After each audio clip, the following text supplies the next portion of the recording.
And with me, I should have Error72.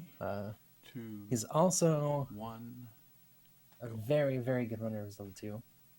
To Hello. close this You Discord. know, I already did the intro, but then I forgot I had pushed the talk on, so Discord is closed. you know Give how me a that second, goes. guys. It's one of those things where you set up for commentary and stuff like that. It's like, oh, I had to push the talk on. That's great. Anyway, we're off. First thing we're doing is going to what we call Magic Cave, or North Palace Cave, and pick up a magic I'm the container. Grandmaster of the P-Bag. You can kiss all And my what our toes. runners are trying to do is manipulate a Okay. 50-point bag for experience purposes, which earaylewis successfully did, and JN was unlucky and did not. But JN has lots of experience with Attack 3 runs, even pulling a sub 76-minute runs out with Attack 3 even, so we'll have to see how this race ends up going. So this is the 100% all keys category. Basically, you have to collect 100% of all the permanent items, all the spells, all the heart containers, all magic containers. You must collect all of the keys. The fairy through doors glitch / feature is banned. Otherwise, it is a glitchless category with no intentional game over warps. But you can death warp. And you can walk on the ceiling. And you can walk on the ceiling. Now, this is a bit of a different game than basically the rest of the Zelda series. It does have experience points and levels. You can level up 3 different stats. You can level up your attack level, which increases your damage. You can level up your magic level, which reduces the cost of spells you gain. And you can increase your life level, which increases your defense. So our runners go through the town of... I don't remember the town name. I call it Shield Town, because that's where you get the shield spell. And now we'll see our runners try and go grab a heart container and try and do the first encounter skip, which Ray Lewis was successful and JN was unsuccessful and has to do this forced bubble encounter. Encounter skips. There are spiked tiles, much like Final Fantasy 1. If you go on the tile in the overworld, you enter an encounter. But if you get a random encounter at the same time you step on one of these spiked squares, the random encounter actually takes precedence, and oftentimes the random encounter is much better to take than the forced encounter.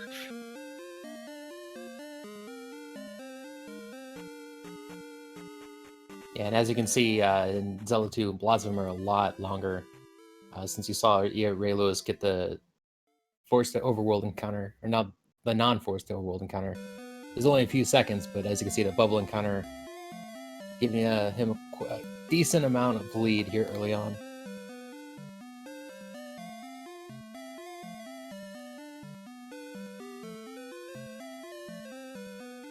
It's been asked in chat, whose sound are we listening to? Nobody's sound, actually. Neither player is streaming just game audio only, so I believe we are cycling through the Zelda 2 soundtrack. Anyway, both of our runners have entered Palace 1. The plot of the game is the original Princess Zelda, not the Zelda you save in Zelda 1, but the original Princess Zelda has had a sleeping spell cast on her, been sleeping for many, many years, and you need to complete the Triforce by collecting the Triforce of Courage in order to wake her. In order to do that, you have to access the Great Palace, which means you need to place 6 magical gems in each of the 6 palaces. Which the palace they're in right now, which is, I believe, Desert Palace, is one of those.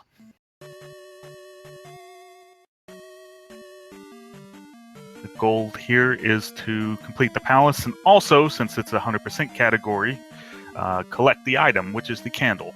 And the candle will allow them to see in the dark caves littered around Hyrule. Yeah, but the only dark cave you'll see in this route is the Magic Cave and the cave on the way 2 Palace, 1 in the Heart Container. Those are the only 2 caves that you'll see dark from these 2 runners.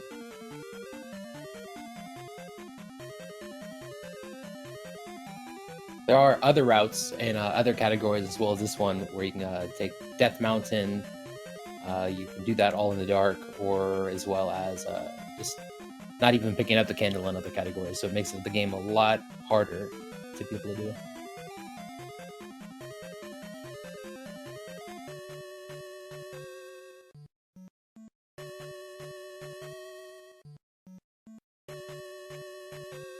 That was a very nice kill of the Doom Rattler by JN. Collecting the key. Strat I need to learn. This is the quarterfinals of the Zelda 2 All Keys tournament.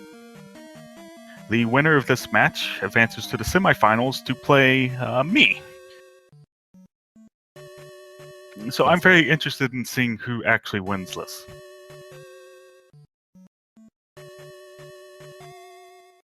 JN was the top seed in the bracket stage. The tournament started with a round-robin format with group stages, and the bracket stage was seeded based on those results. JN had the best average time of all the runners in the round-robin stage, and was the number 1 seed.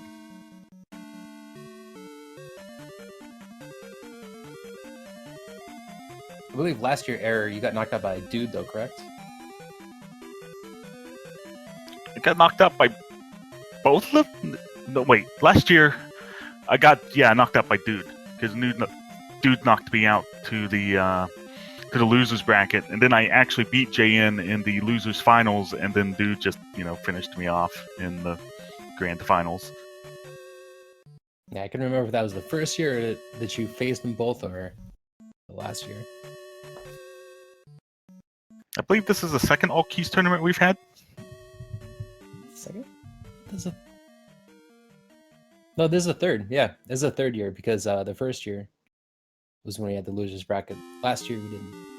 That's right. So I've been going through Palace 1, and Ray Lewis ended up picking up a 200-point P-Bag. This means that he will reach attack 3 before the boss, and eventually get to attack 4 at the end of Palace Gym, which I will explain a little bit later. JN got a little bit unlucky. He got a red jar, and so he will be short on experience in order to get to attack 4 at the end, so he will be stuck doing the next portion of the game at attack 3. To explain the drops, each enemy is part of a special group. There's the small enemy group, the big enemy group, and the no-drop group. The no-drop group doesn't ever drop anything, but the each 6 enemies you kill of the small drop or big drop group will always drop an item. In the small drop group, there's a 7/8 chance that they drop a blue jar, which will restore 1 bar of magic. Or a 1/8 chance to get a small P-Bag or a 50-point P-Bag. And in the big group, there's a 50-50 shot of getting a 200-point P-Bag or a red jar. And the red jar fully restores your magic. Ray Lewis. As you just saw there, when they just beat Palace 1, you saw their experience bar level up fully to whatever their next level is. So that's why it's important to hit that certain experience goal, because each time you place a gym, it gives you whatever amount of experience you need for the next level. So what runners try and do is manipulate it out to where they always are, the next level is the attack level, which will give them the most amount of experience and be able to go through lots of the enemies a lot quicker. So we're in the cave that we call Trophy Cave, and basically they're picking up the trophy. And basically you gain spells by talking to finding wizards in each of the towns of Hyrule. And most every wizard has a fetch quest associated with them in order to be able to pick up their spell. In this case, in the town of Ruto, they will want to pick up the jump spell, but they need to pick up the trophy first in order to be let in the wizard's house.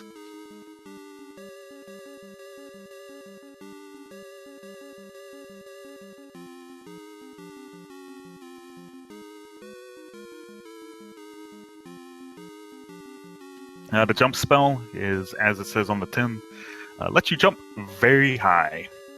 It's needed for a couple of puzzles in the game in order to collect a couple of keys to jump high enough.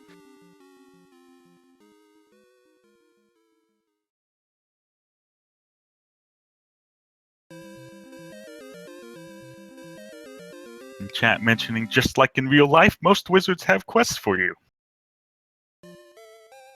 Also hanging out in basements.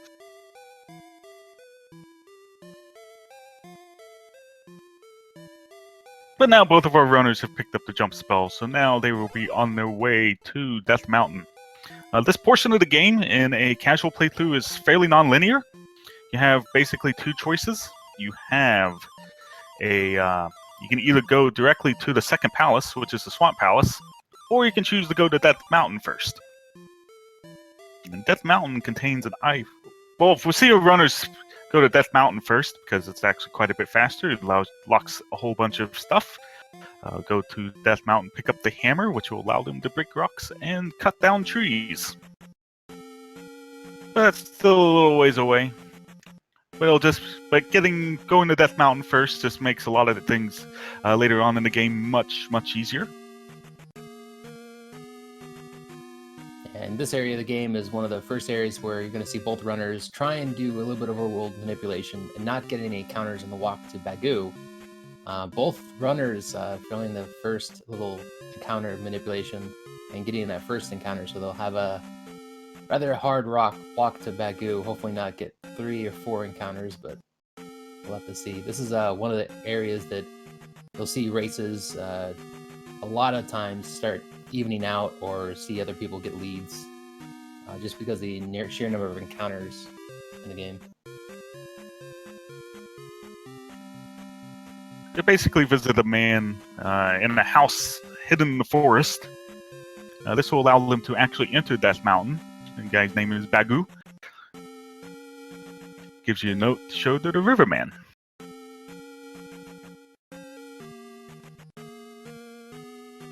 Right, in this town here, we always like to call Life Town, because that's where you pick up the life spell. Town of Saria. Saria? You actually know the names. I know a few of the names. Yeah, so, fun fact is that each of the 6 sages, or the towns of Zelda 2, the sages in Ocarina of Time were named after them.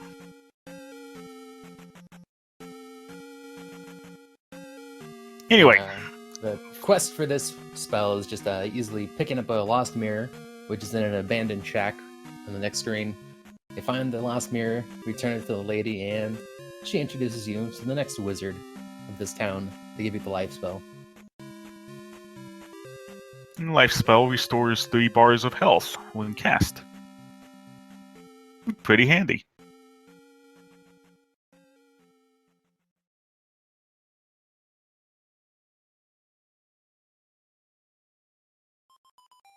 And they will be on their way out the other side of town and into Death Mountain.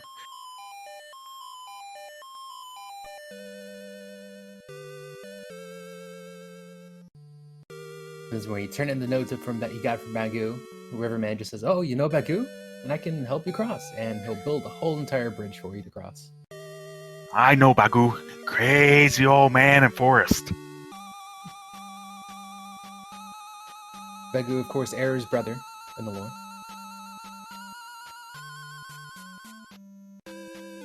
There's something interesting to note is that Earaylewis chose not to restore his health and magic in town.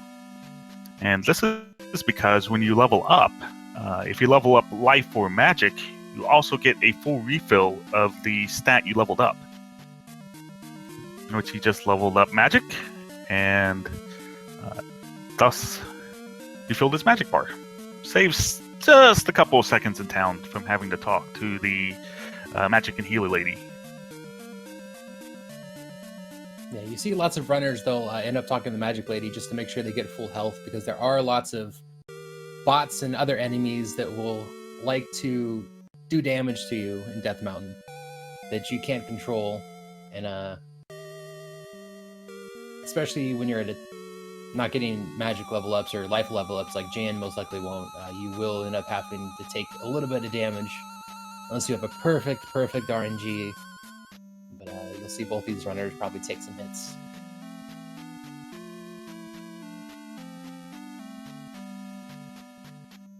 The Death Mountain's a maze, but our runners have played this game more than enough to know exactly what route to take.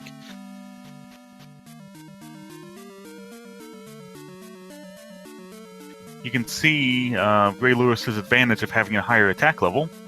He's able to kill most of the big enemies in 2 less hits than JN is able to.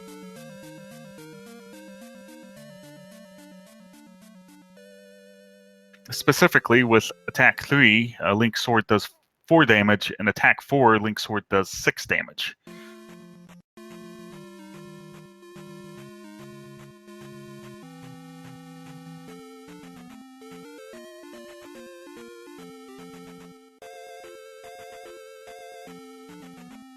Even though JN only has Attack 3, you see him keeping a very tight race going between him and earaylewis. Both of these runners are very experienced in this game, and this race really could be anyone's race here, getting up these last stages. But JN just kind of showing off that little bit of a attack and damage lead does not mean that he's going to have Ray have any type of big gap in this race.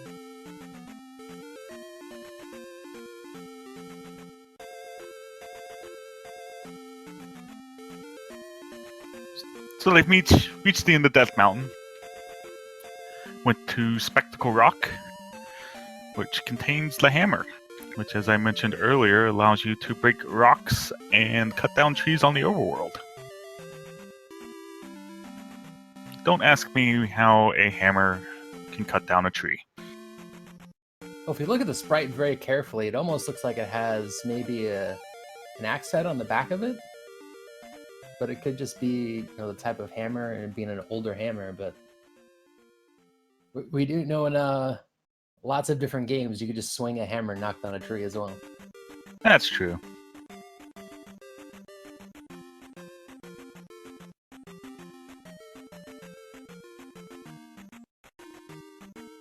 JN finally reaching Attack 4, so they're a little on even footing for a little bit.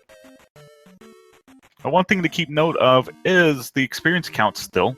If you get especially unlucky, and a runner with Attack 3 leaving Palace 1 doesn't get any 200-point P-bags, there's a chance that they will not get enough experience at the end of Palace 2 in order to reach their desired experience account. Well, if you kill almost every enemy, you should still be able to reach Attack 5. But it requires you to not skip any enemies whatsoever, pretty much, through Palace 2.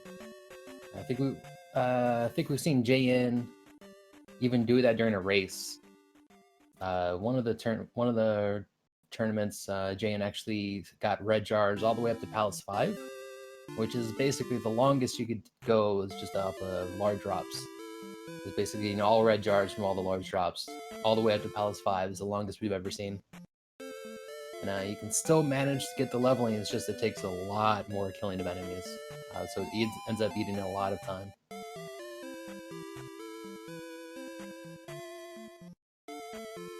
And most of the time you'll see runners not even kill all the enemies in Palace 2, so it is something that you have to mentally be prepared for before even going into a race. So now we're done with Death Mountain. We're going to do a little bit of fetch questing in order to get a couple more items and spells. Get to see the hammer put to good use. Going to see our runners potentially take an encounter right after that boulder tile, which the encounter was actually not nice and didn't give him a road encounter. But he's trying to set up an encounter manipulation in order to reach this cave up here through the swamp. And he's able to take enough steps to force the encounters away. The way the encounters work on the overworld is that there's 2 sets of encounter spawns, or when they spawn. There's a timed encounter spawn, in which 3 seconds after you leave a cave in most areas, and then every 8 seconds thereafter, I believe, an encounter will spawn. And then everywhere but Northwest Hyrule, every 16 steps an encounter will spawn. The 16-step counter will not spawn if a player is on a road tile or other tile that doesn't spawn encounters, mainly like bridges or towns or anything like that. The timed encounter also won't spawn on a road, but instead of, skipping to the next timed interval, it'll spawn immediately after you step on a tile that can spawn encounters. Yeah, so you saw earaylewis on that walk, not getting the encounter on the correct tile to set up a manipulation. He took a few less steps than ProJN did, and he got 2 separate encounters, and it didn't do the double encounter. But ProJN took the correct amount of steps, and you saw both encounters spawn there on the exact same tile. So even when encounters are spawned, you can do a little bit to manipulate them. There's a 75% chance that every step the encounter takes will be towards Link, but there's a special algorithm that they take to reach him. So knowing that, you can kind of juke out of the way of encounters. Most runners actually don't want to see fairy encounters. Actually, getting hit by a fairy encounter is faster than getting hit by a monster encounter, but fairies move completely randomly. So it's very difficult if a fairy spawns in your way to actually dodge it. It's just complete luck at that point.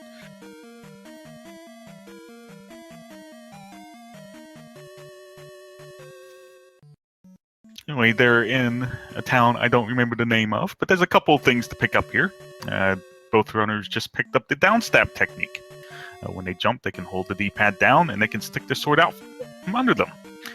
This is the best thing you can pick up in the game because it allows you to skip enemies easier, it allows you to kill enemies faster, because unlike standing sword swings, which you can only swing your sword so fast, the downstab doesn't have that problem.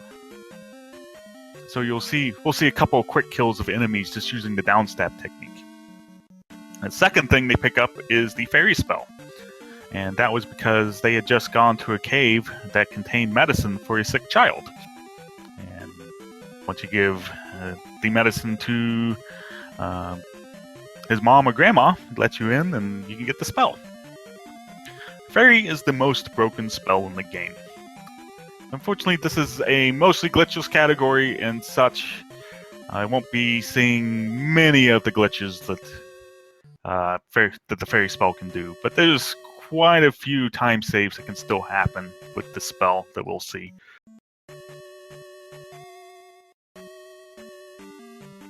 I'm going to detour in this one cave over here. It contains a heart container.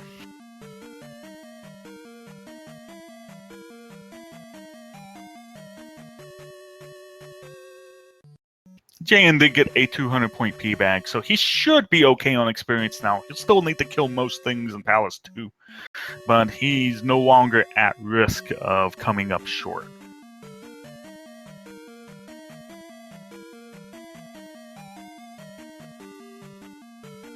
Runners will now head towards Palace 2, Swamp Palace.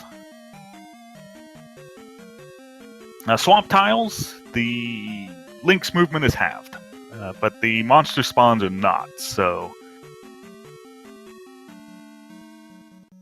it's a bit of a need a little bit of luck in order to get here with a minimum amount of time loss. Ray's able to do it, only taking 2 road encounters. Jane gets a little bit unlucky there and ends up taking a swamp encounter. But I've certainly seen worse walks.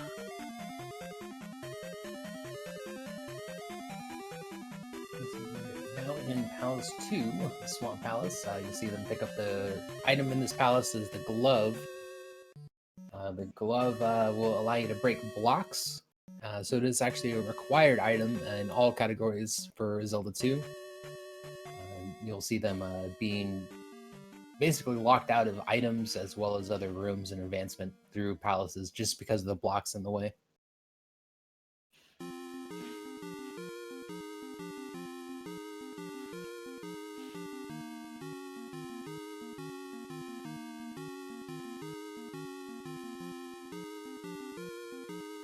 You see JN pulling out all of his PB strats, basically, going through that room quite a lot faster than Ray Lewis did.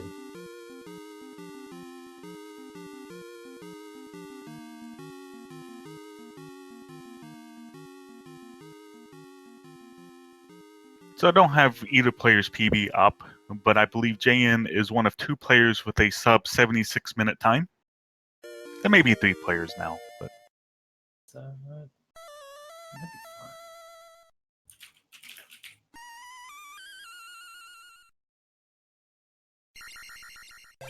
anyway, since we can't use the fairy spell to ferry through doors without a key, runners are having to run around and pick up the keys at the various dead ends of the palace. Basically, every dead end does have something required. It's either the item or a key. So it's a little bit difficult to get lost here.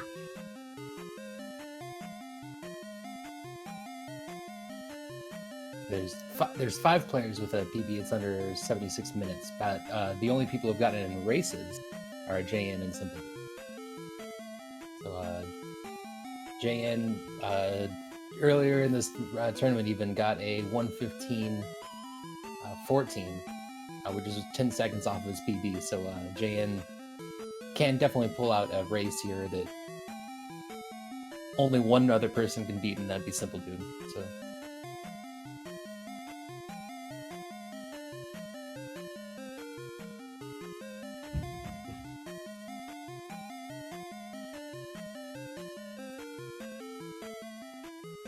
So you may have noticed that there's certain spots where runners can get a free magic refill because there's certain red jars hidden in various locations in the palaces.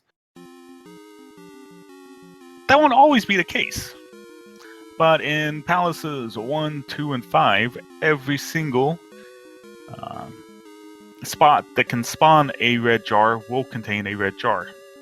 Later on in the game, there'll be a 50-50 shot of getting a red jar or a red iron knuckle, which are the red knight enemies that JN is fighting right now.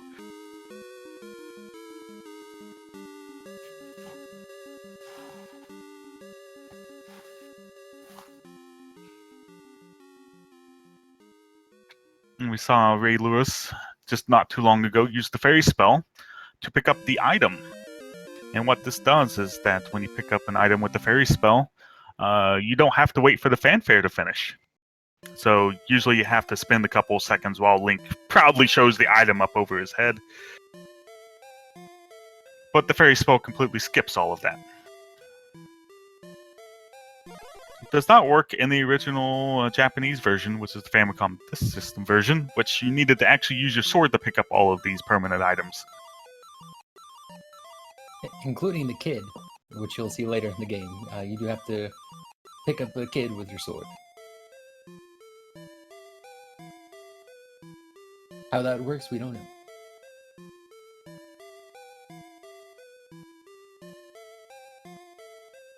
Ray Lewis has picked up Attack 5, so he has a slight combat advantage again. Jane will be picking that up very soon with his experience levels. He did get some more 200 feedback drops, so that experience level for attack and everything like that, evening out, as you can see, just by the RNG luck, basically, of 200 feedback drops. Ray Lewis also has the luxury of skipping most enemies from here on out. He has almost enough experience to reach his next threshold. Jane will still need to kill a few extra enemies.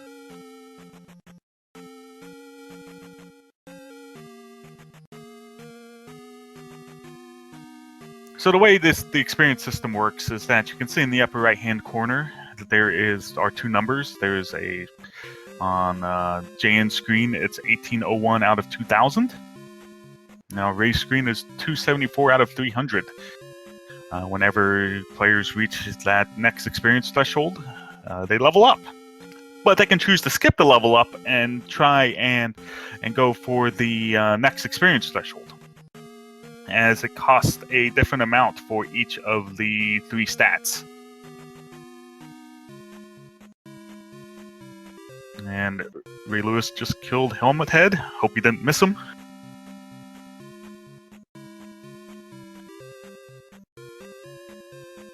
He skipped his life and magic levels, and now he gets a big bonus from the end gym because now he's at 474 out of 3,000. And Jane also with an extremely fast kill. And is able to reach an experience threshold in order to get to attack 6.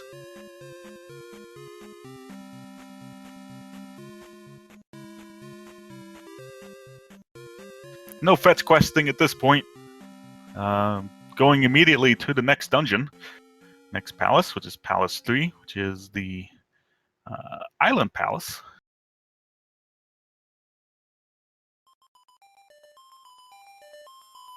Ray having a very good walk to Palace 3. We'll see how Jan's walk ends up being, but Ray just really getting that one non-road encounter. Jane's walk is quite incredible at this point. Yeah, because he got the one swap encounter as well. It looks like a... Oh, no, he ended up getting a des encounter as well. But definitely very good walks to Palace 3 from both runners. Usually you'll see, on average, probably about 2 to 3 encounters, usually 4.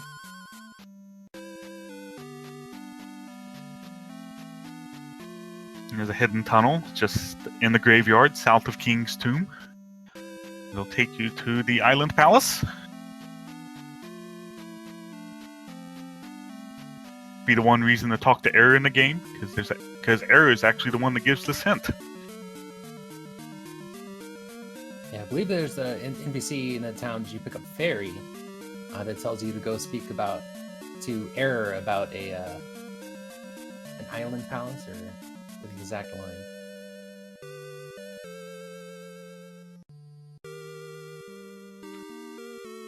And yes, I am very glad the background guy is on the ball today, because I am absolutely not and have totally forgotten about the backgrounds. That's me. I'm making sure to keep up to date with it. Usually when you have 2 commentators, it's a little bit easier to keep track of the background. So. I at least have the webpage up.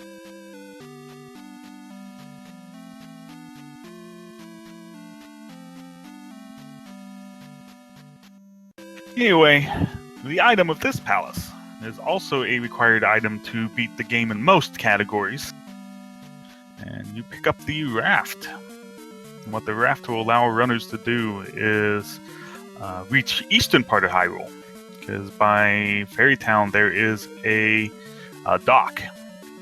That when you step on that tile with the raft in your possession, you go to eastern Hyrule.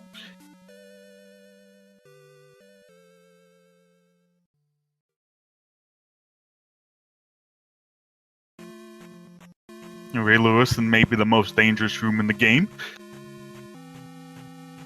And taking it super safe with the jump spell. The blue blobs, which we call bots, are the most random enemy in the game.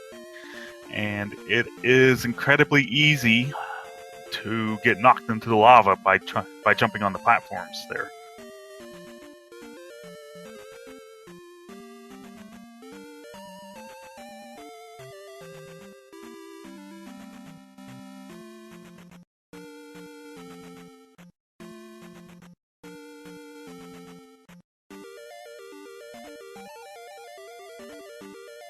Jump spell does make this room much safer. But the bots can still knock you even though you use jump spell into the lava, but usually you can control your momentum and direction, everything while in the air. If you're casting jump, a lot easier.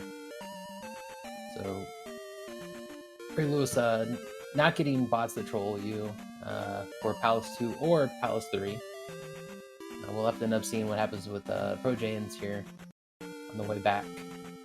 This is really the last portion, I would say, of the bot trolling that can definitely do a lot of damage to you and basically one-shot you. So we happened to see the bots troll either one of these runners, so that's always a good thing to see in the races.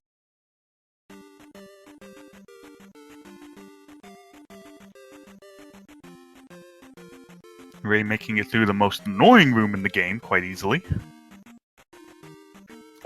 It's a bit harder than it looks to dig out that key from that particular room, because the flying enemies are shoot bullets at you, and you have to dig yourself a path out in order to grab this key.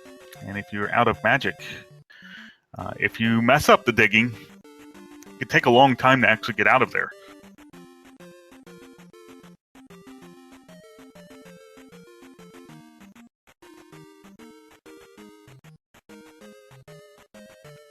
Ray has reached the boss of the palace, which is Rebonak. Going to try and set up and stand on a particular tile in order to manipulate Rebonak's position to the left side of the screen and try and get a super quick kill on him. But Rebonak did not behave and went off to the right, so he's going to have to kill him normally. Ooh, Ray having a little bit of trouble with Rebonak. Okay. He, I believe that last hit, if he ran into Rebonak, he would have died with that amount of health, but ends up getting that last hit. Successfully gains his 301 experience points. Don't let the game try and fool you in telling you it's 300. It's actually 301. Yeah, for some reason in this game, it'll say 300, but it ends up giving you that one extra, which we have seen in a few races. It actually does help quite a bit, because sometimes you'll be one experience away, or exactly 301 experience away, and end up getting a level up. Jayan is able to set up the free quick kill. And Jayan's experience is now exactly the same as Earaylewis's. And does not get encounter trolled leaving Palace 3, so still a very, very close race at this point.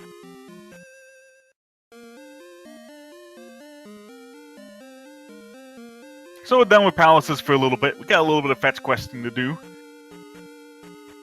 Pick up a couple spells, pick up a couple items before we head to Palace 4.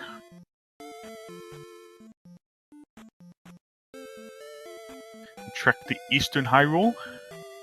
First stop, we call Firetown, where we get the aptly named Fire Spell. And the way you get the Fire Spell is that you have to appease the laziest lady in Hyrule. Because you see, she's thirsty. And so all Link has to do is go 10 steps to the left, go to the water fountain, say, here, have some water. When she could have easily just locked her door, gone 10 steps to the left, and gotten a drink. If you even talk to her, her dialogue box will just say, I am thirsty. Anyway, you now have the Fire Spell. If it wasn't required to pick up the spell because it's a 100% category, you would never see the spell. Basically, it allows your sword to shoot fire, which basically turns into a long-ranged beam sword. Unfortunately, beam sword is not all that useful in this game. And the Fire Spell does allow you to kill 2 enemies that can't be killed in any other means, but there's no spots in the game where killing those enemies is required or even necessary, so really you just spend, 50 seconds and take a little break, unwind a little bit, take a swig of water.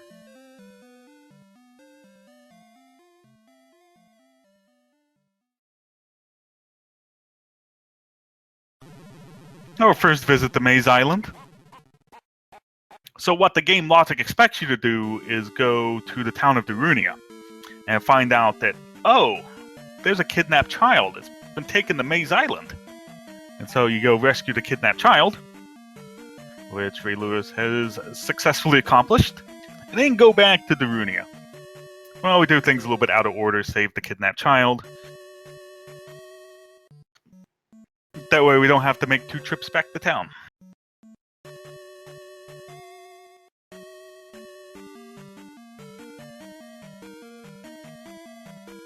Picking up an extra life.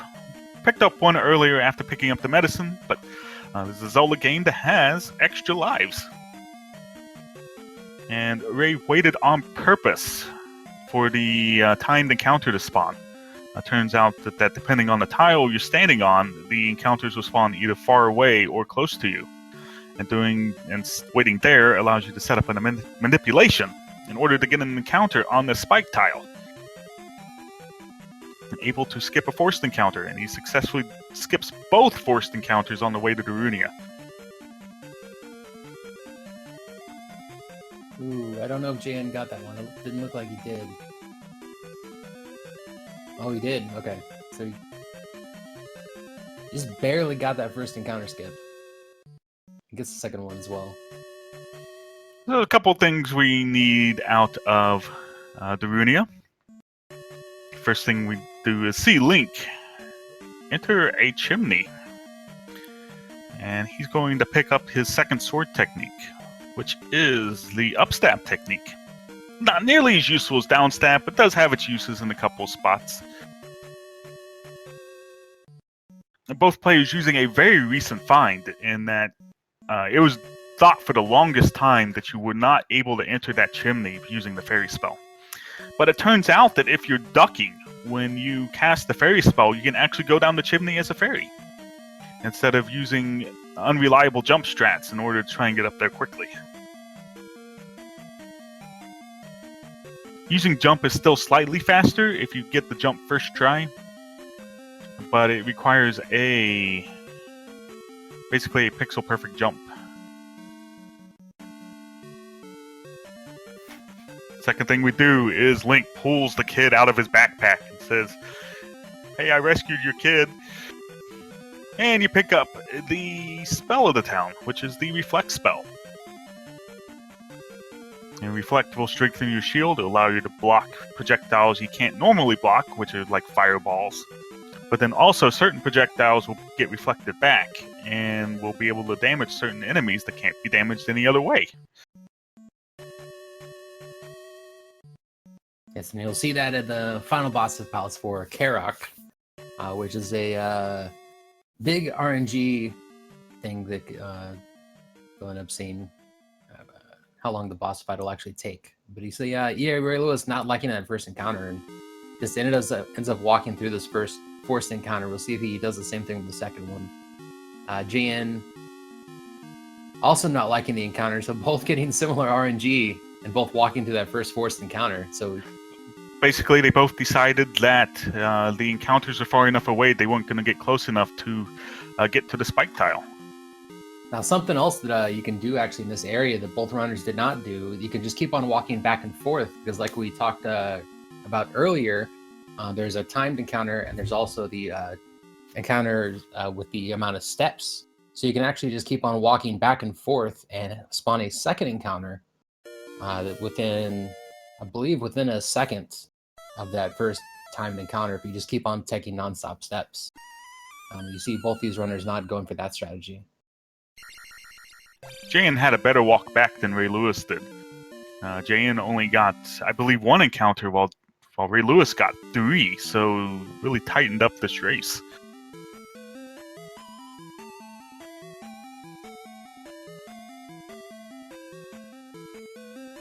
So we'll go off to the Maze Palace.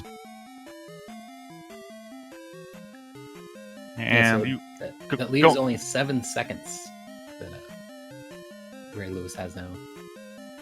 Going through Maze Island, you actually want to take the longest path through, because there's all sorts of forced encounter tiles on the island, and you can't use random encounters to skip them, because there's no random encounter tiles on Maze Island. The longest path also leads to the 7th magic container, or 3rd, depending on how you count.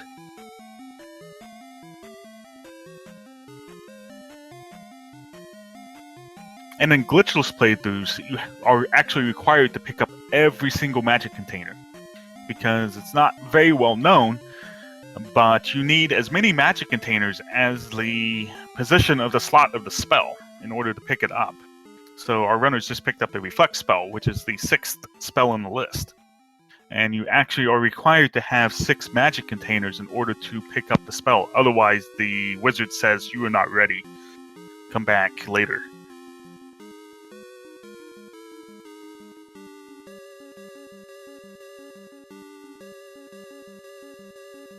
There's lots of dead ends that contain keys here. And also an item, which is the boots. The boots allow our runners to walk on certain water tiles on the overworld.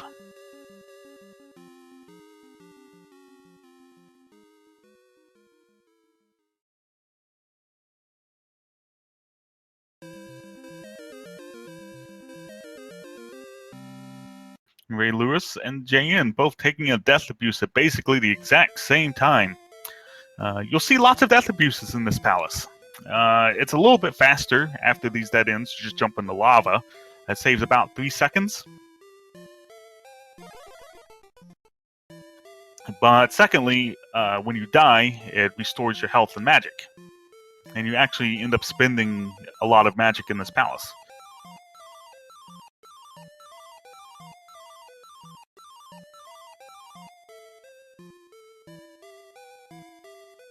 Both players successfully performing a jackhammer on the blue iron knuckle. He's using the down stab to get in his hitbox and just rapidly pressing down and killing him very quickly.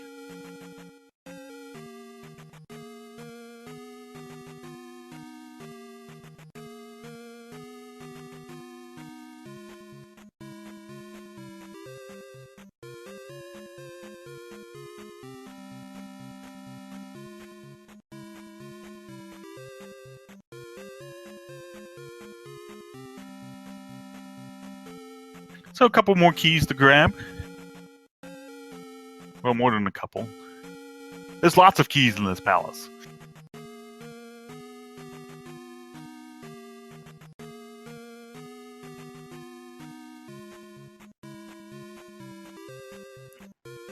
There's 3 basically identical lava rooms, just like the rooms that contain the first 2 keys.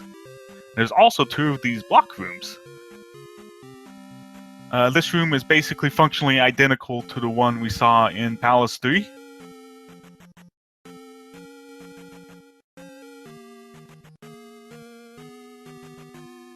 Both players do their best digging. Able to get in and out very easily.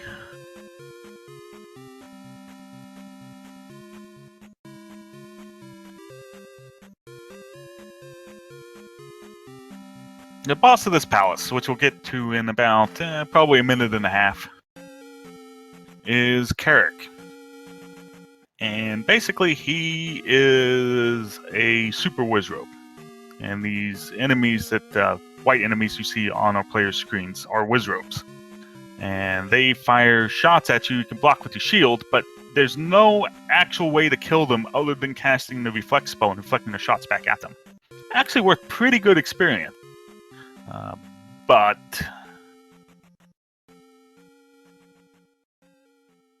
that's both slow and expensive on your magic. Jane very low on life. One hit from these big enemies will have him take an unfortunate death, but he should be safe for now.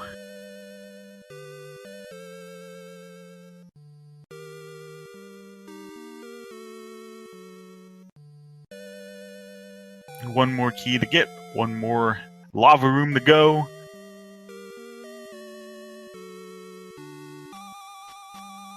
One more likely dip into the lava in order to restore health and magic.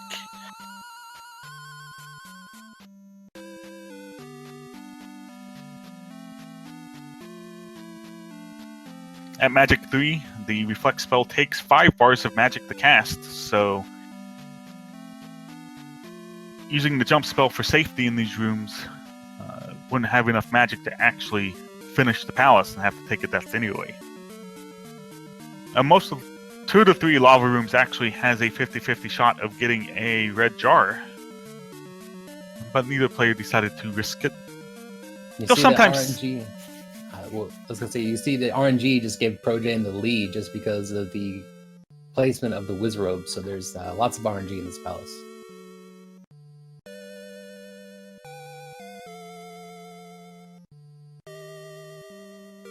I totally forgot what I was going to say now.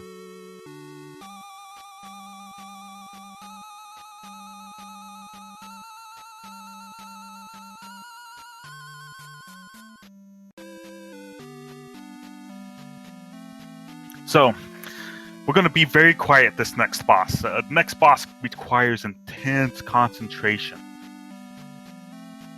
As both of our players go and sit in the corner and just hope they get a good pattern. Yeah, lots of time in GDQ you'll see runners just sit there and take a selfie. Ray with a slightly better pattern, but I'd say both of those fights were slightly above average.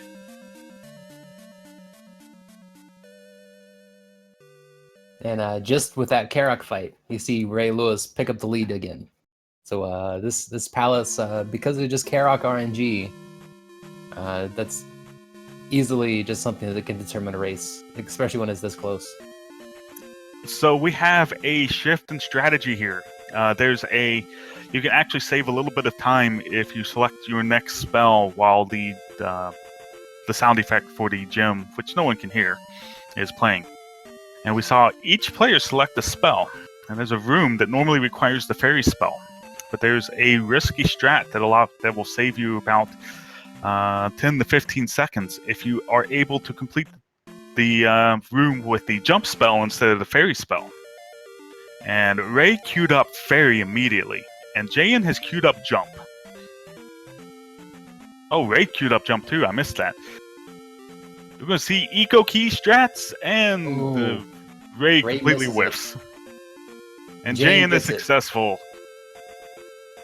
So Jayan has now taken approximately probably about a 10 to 15 second lead, depending on how lucky he gets or Ray gets. So the bonus of the eco key is you cannot pick up keys as a fairy, and so you're forced to enter the room and pick up the key, re-enter the room after you complete it with the fairy spell, and then pick it up with your sword.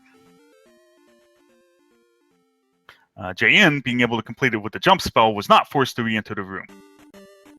Unfortunately, Ray got a 6 count drop at the end of Palace 4, and so he will want to kill a Mago in this room, which are these orange wizards that are randomly spawning, and gain 200 experience points to get his Magic 4 to refill his magic. And he was able to get it relatively quickly.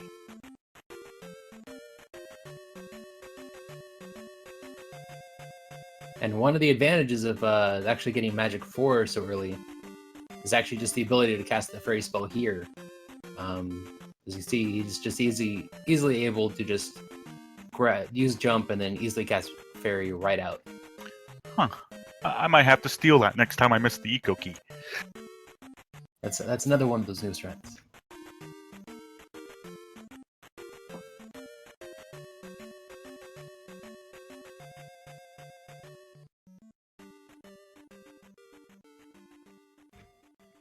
So Palace 5, it's the Ocean Palace. Actually, the first true maze-like palace. Because there are dead ends that contain absolutely nothing useful.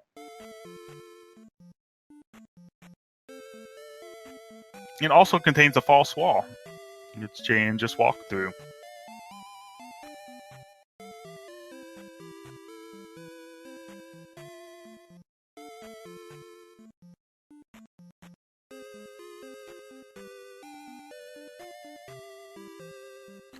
Chat saying Jayan has a 17-second lead. It's not quite 17 seconds. He will be taking Magic 3 here, most likely, at some point, or Magic 4 at some point in time, which will allow Ray to catch back up that little bit of time it takes to do the level up fanfare. Yeah, because really the next big time save is River Dance, which we'll ends up seeing after Palace 5. We'll see if both runners get that or what happens there, because that can easily just eat up that 17-second lead or 15-second lead or anything. So it's the next big part of RNG. Both players have picked up the recorder. Or the plunger. Looks a lot more like a plunger.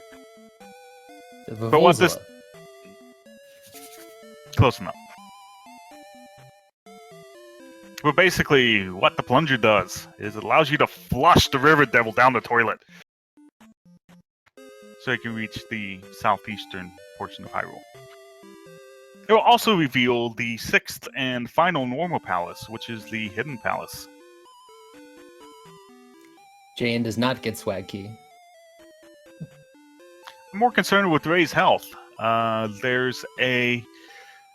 These Stalfos aren't likely to do him in, but there is, on his way back through the room, a chance that the Mago will one-shot him.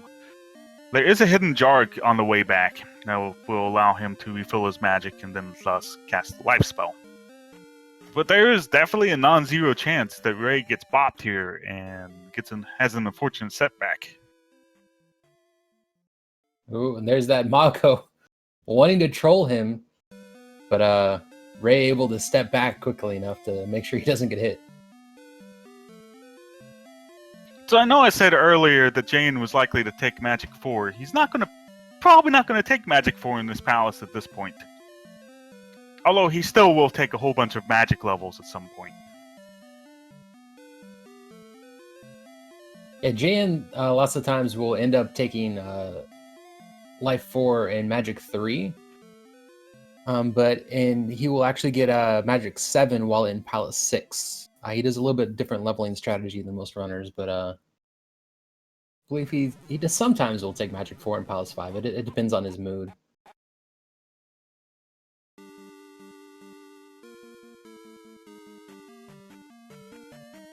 Well, he is one of the undisputed 2 best Zelda 2 players in the world. So, who am I to question him?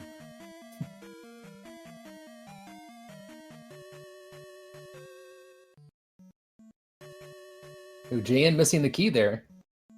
So that gives a little bit of opportunity for Ray to catch up a few seconds.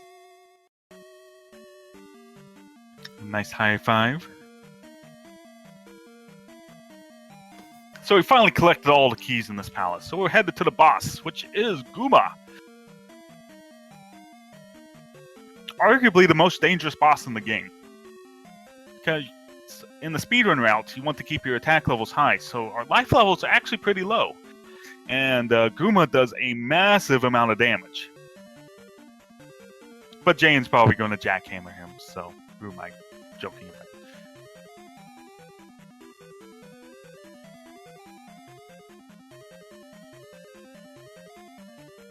I didn't Jane, jackhammer him, but, you disappoint me. You didn't jackhammer him.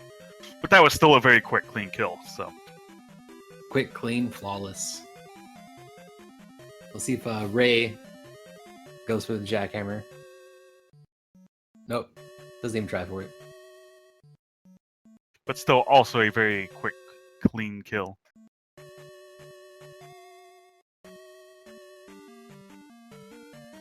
Alright, so you'll see both these runners get this heart container afterwards, and they'll take one extra step, hoping to get what's called the river dance. What'll end up happening is they want to spawn an overworld encounter on the last tile right before a road tile, so they have the opportunity to miss and skip, the first encounter. Ooh, and Jayan just getting unlucky there, having an overworld encounter that just wants to keep on following him. We'll see what happens with Ray Lewis. And that's the most unlucky of skips, or because he actually got the encounter on the grass tile, so it has an actual encounter. Yeah, we'll see if he tries to go. Oh, and Ray getting the same exact luck. So That's very really unfortunate for both of them. Yes. So Jayan not choosing to try for the backup strat even, which is ducking in the cave there. We'll see what Ray Lewis ends up trying to do. Jane's just going to take the encounter.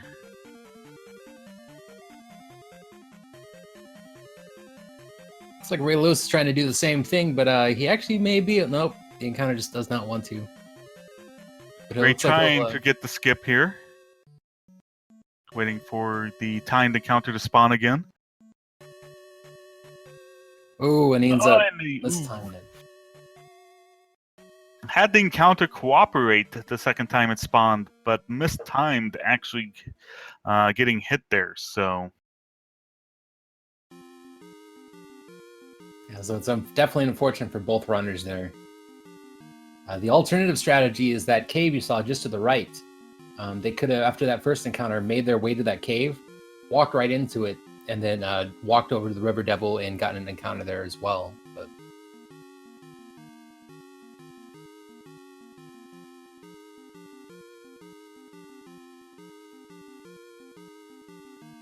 So Jane getting unfortunate and getting 2 encounters in the forest on the way to the 7th town of the game. The town of New Kasuto. The only town that's not actually named after one of the sages. Or I should say, yeah. I don't recall there being a sage named Kasuto. Ray pausing on that encounter for quite a while. Paid off for him, though. He's able to skip all of the encounters and caught up a little bit on JN there. And the one time the hammer gets used as an axe, revealing the hidden town of Kasuto.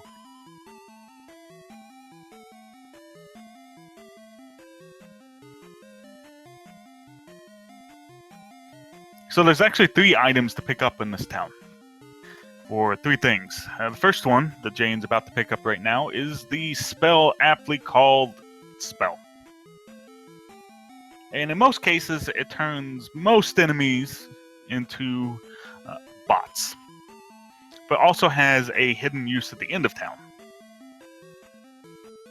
It will reveal soon, very soon, a tower that contains the magic key. And we'd like to play a little bit of game and see how much you like the pose that Link strikes when while the tower is going up.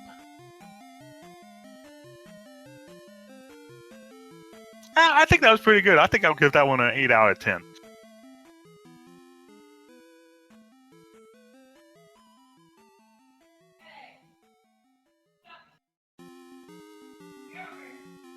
But he picked up the magic key. Allows him to enter or open any door in the game from here on out. That being said, there's no required keys at this point. Or no keys that... only keys in Palace 6 are boss dropped keys. The question was asked in chat whether the 100% categories require max levels, which is 8 attack, 8 magic, and 8 life, and that is not required. You finish at any levels. Most of the top runners will finish at attack 8, magic 8, life 6. Although a couple of runners like JN will likely finish at 877.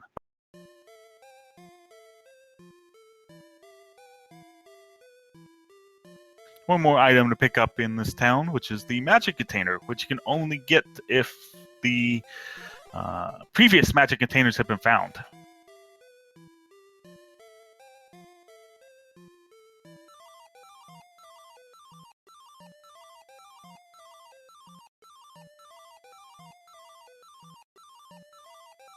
One more fetch questy thing to do before we head to the next palace.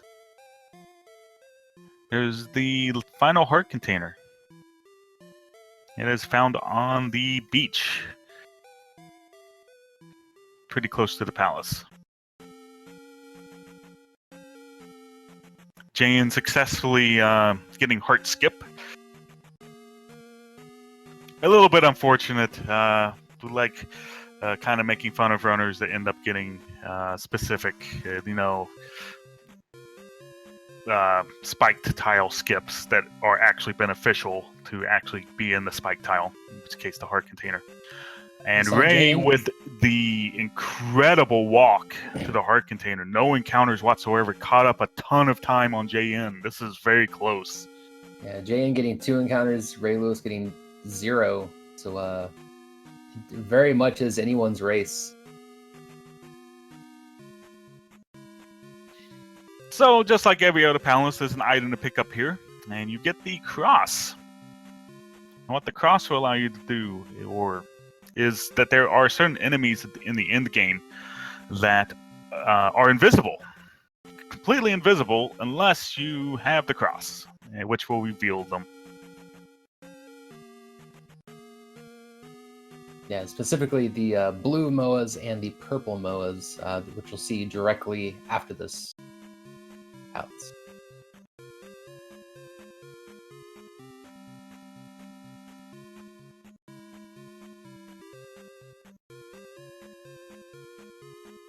It'd be interesting to see if either of these runners are watching the restream or watching each other's streams to see who exactly has a lead or how close they are. Also, after this race, to see if they were. This being such a tight race, basically any mistake that either one of these runners makes could end up costing. Both players successfully avoiding the Canadian hole. So there is a spot in the room before the cross that has a hidden pit. It looks like floor, but if you step on the wrong spot, you will fall down into the room below.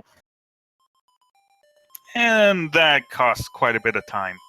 A lot of time if you're on the way to the cross, just a little bit of time if you're on the way back. And this particular spot has a story to it, which I'm probably going to butcher. But it's called the Canadian Hole, because we were having a casual all-keys race at some point in time, like a few years ago. And we had 3 very good runners fall in that hole in the same race. And all 3 of them were Canadian.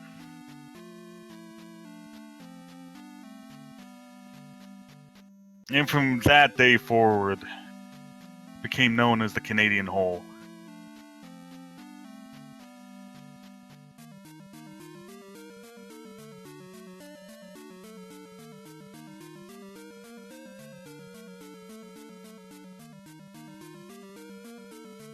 So this next room, you see JN, since he does have full magic at Magic 7, being able to cast its spell here to be able to go through this room and not have to deal with these flying horse heads. But you see Ray Lewis taking care of them quite easily with Jackhammer as well. So there's just a little bit of a time difference there on different strategies and everything. But Ray Lewis, very low health. We'll have to end up seeing what happens in this next Rebonak area. The first Rebonak, he did take a few hits. One of 2 required fairy castings in the palace. There's no...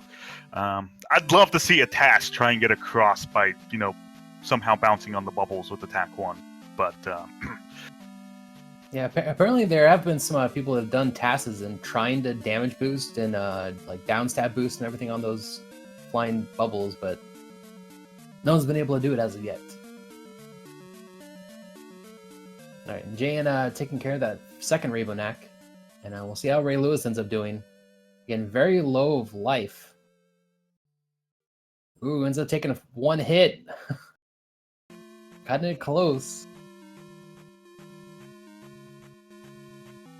JN doing the second required casting of fairy.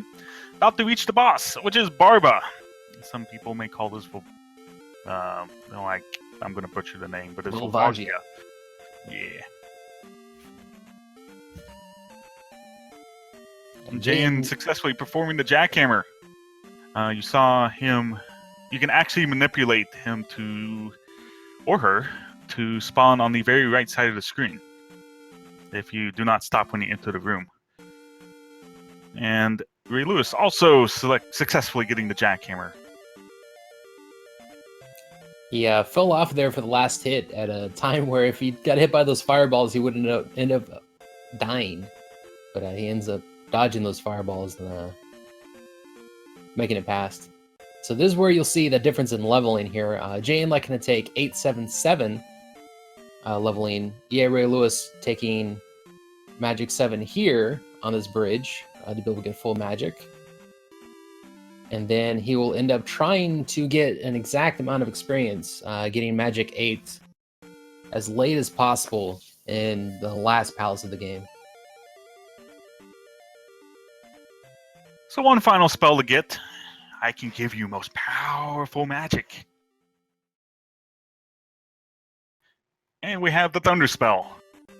And what Thunder does is does a very high amount of damage to all enemies on screen. is also required to defeat the second to last boss of the game, because you cannot damage the second to last boss without casting the spell beforehand.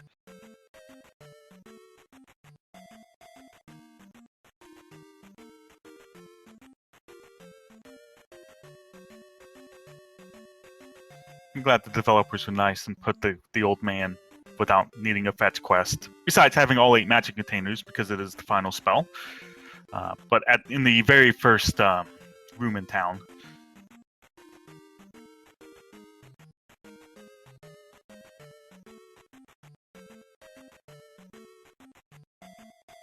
So one more spot to go. We have all the items. We have all of the spells. Now we just need to beat the game. And so we headed to the 7th Palace, which is the Great Palace. It's a little bit of a gauntlet to get there.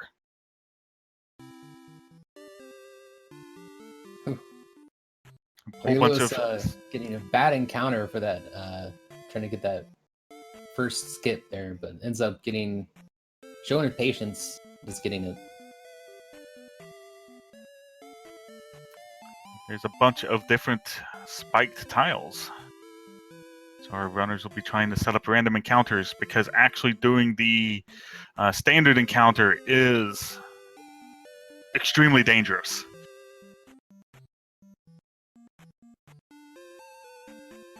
And slower. And Ray putting his beam sword to good use, in order to not spend unnecessary magic. You saw Jayan lose his beam sword there. We'll have to end up seeing if Ray Lewis... Oh, he loses his beam sword in this cave.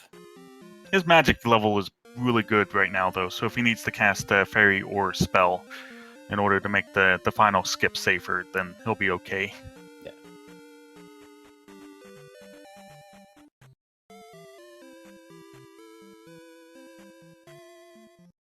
Ooh, ends up missing that encounter skip there. Got a bit unlucky with the spawns there. Got a little bit of an in-between spawn, so...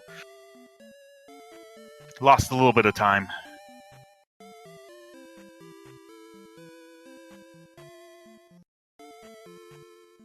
Jayan has entered the Great Palace.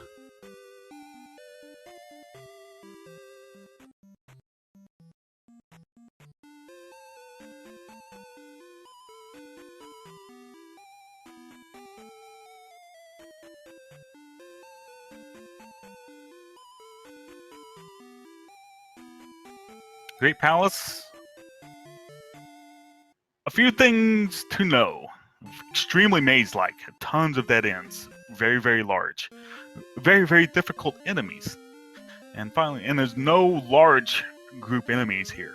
Only small group. Or no drop groups. So no just clutch red jar from killing enemies.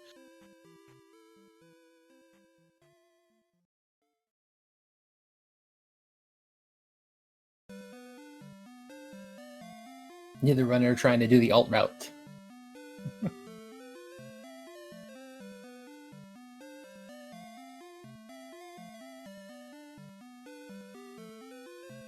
So you see the magic difference here. Jayan having basically no magic left, but does have more health. And earaylewis having a little bit more magic, but second in cast life, they'll end up being about even.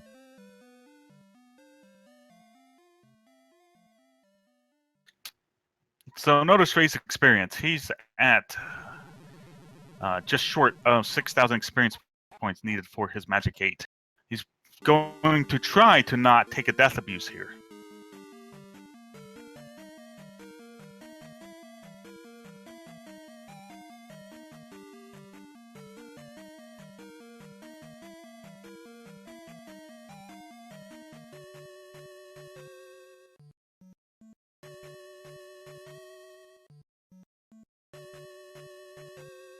Jane will not get the benefit of the free magic level, though, so he'll probably have to take a lava bath to get a lucky red jar in order to have enough magic to beat the game. Yeah, most likely he'll end up taking a death abuse, unless he may just end up trying to go for it.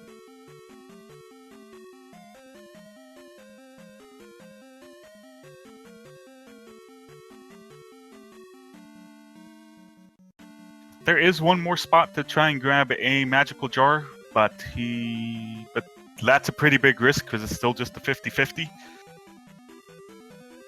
So we'll likely see him take a quick lava bath coming up pretty soon. Ray is right on his heels, just a couple rooms behind. Only 25 experience away from getting Magic 8 and having enough magic to beat the game.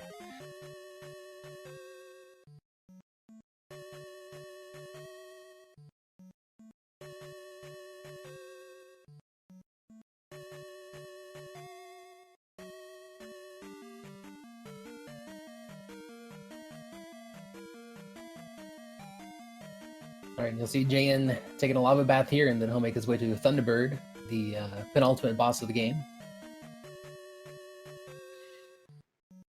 Worth noting, although unlikely since Jayan is an incredible player, he is down to his final life. If he were to die again, have a bad Thunderbird fight, then have a bad final boss fight, he would get sent back to the beginning of the palace.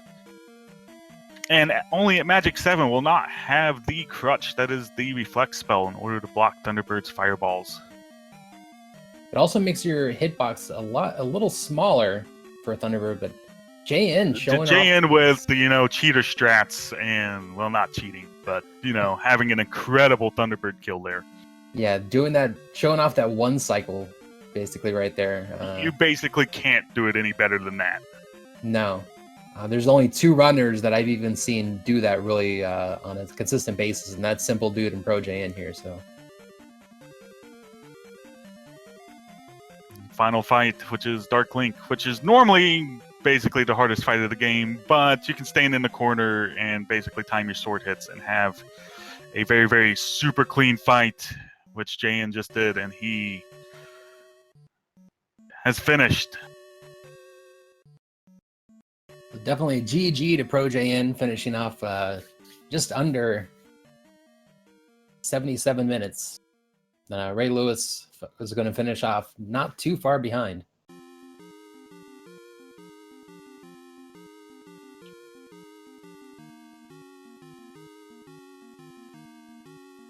Race was not on SRL, so we go by the timers, and Jayan's timer finishes at 1 hour 16 minutes 56 seconds.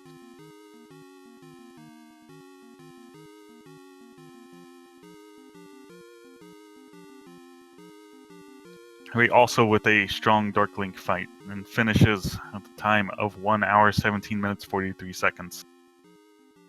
Yeah, so GG's to both racers. Switch leads a couple of times during this race, so it's definitely a pretty nice race, but Pro Jayan ends up taking the win there. I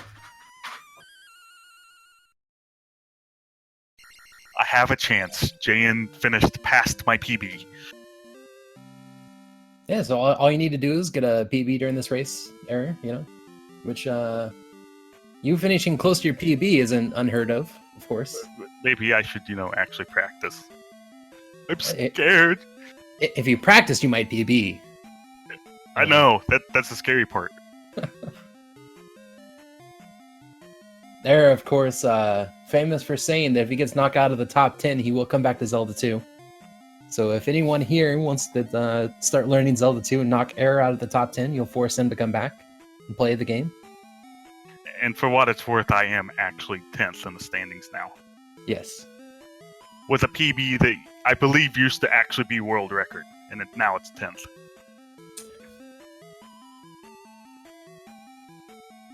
I'm trying to think. Your PB it's over a year old.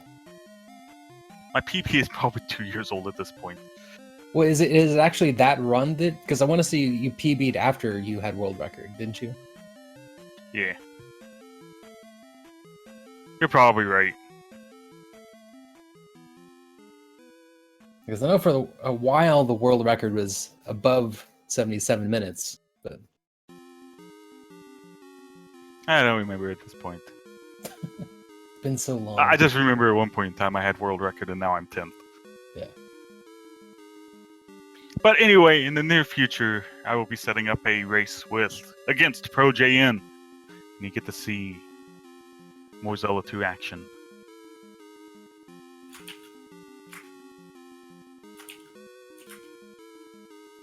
Yeah, so definitely make sure you give both of these racers a follow. earaylewis and Pro JN. Pro JN's having a little bit of trouble with the setup right now, so he's streaming as much as he can. But earaylewis as well will be streaming lots of Zelda 2. Always trying to grind down that 100% all keys time that he has.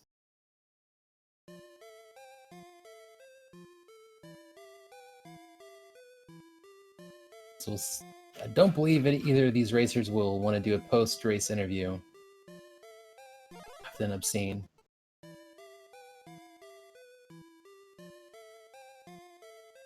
I believe JN actually physically can't. He's lucky he's even able to stream at this point. Yeah, his setup is going through some changes again. Jane has a very impressive setup. If you guys ever visit his stream or anything like that, he'll be more than happy to be able to tell you about his setup that he has. But it's very impressive.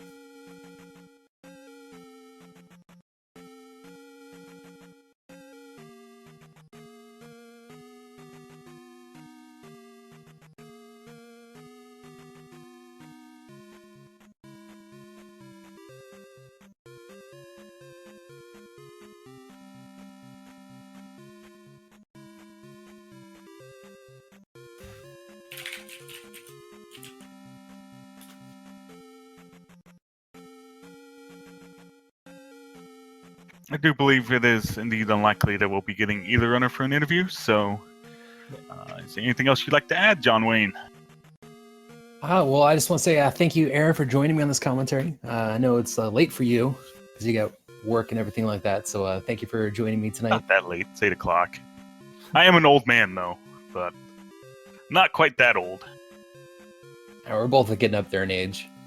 But yeah, thank you very much, Eric, for joining me in commentary. That's going to be it. I don't believe Speed Gaming 3 has anything left. But I'll have to end up seeing what happens after. But anything you want to say, Aaron? For more all keys action, we're up to the semifinal stage of the Zelda 2 All Keys tournament race, and there is a race scheduled with no restream set, but between Simple Dude and V Resnor, which is going to be an incredible race, and that is scheduled for Thursday at 9 p.m. Eastern Time. No restream set yet, but keep an eye out. They will be on Speed Gaming. Yeah, they're trying to get it on Speed Gaming, trying to work it out with the different scheduling and everything like that. They're trying to get it on Speed Gaming. We'll have to end up seeing if we stick to that time or not.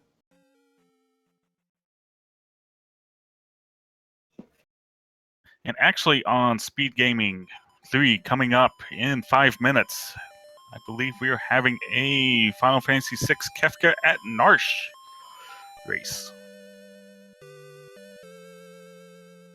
So make sure you guys check in for that race, and hopefully you guys get to see a Ghost Train get suplexed.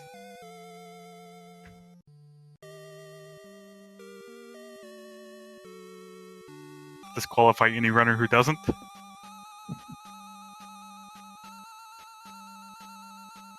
Unless Sabin gets, I believe he can get like Berserker confused, and then I might forgive it. Yeah, true. Right. But anyway, thanks for watching. Hope everyone enjoyed. I'm Air72. And I'm John Wayne. Thanks for watching.